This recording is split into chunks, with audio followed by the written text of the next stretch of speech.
Hello, Dimsdale. I'm Jet You Betcha with today's editorial, which technically makes it a Jetatorial. A severe windstorm, starting Tuesday and peaking early Wednesday, is expected to bring destructive winds up to 100 miles per hour in Southern California, prompting critical fire risk alerts for Los Angeles and Ventura counties. Warm Santa Ana winds and low humidity have created ideal conditions for wildfires. Governor Gavin Newsom mobilized state resources, including fire engines, helicopters, and specialized crews, urging residents to heed evacuation orders. The National Weather Service called the situation about as bad as it gets for fire weather, warning of downed trees, power outages, and life-threatening conditions. Schools in affected areas, including Malibu, are closing, and energy providers may cut power to thousands as a precaution. Authorities urge extreme caution. A heartbreaking news.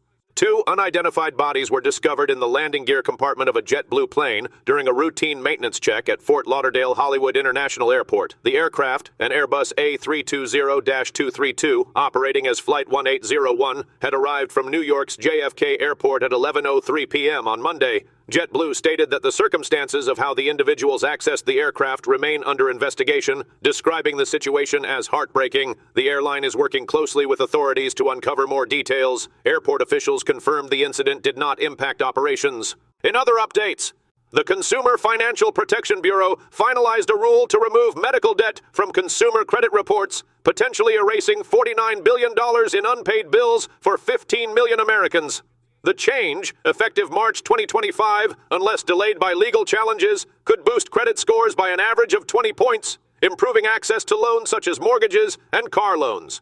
Vice President Kamala Harris, highlighting the rule's impact, stated it would provide significant economic opportunities for families facing financial hardships due to medical emergencies.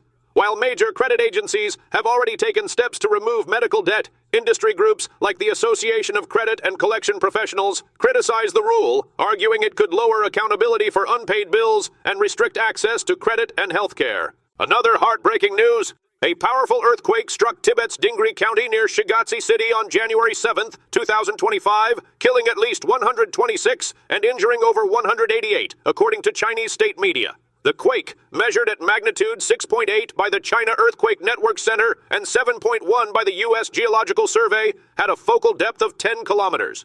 It caused extensive destruction, with more than 3,600 homes reported collapsed.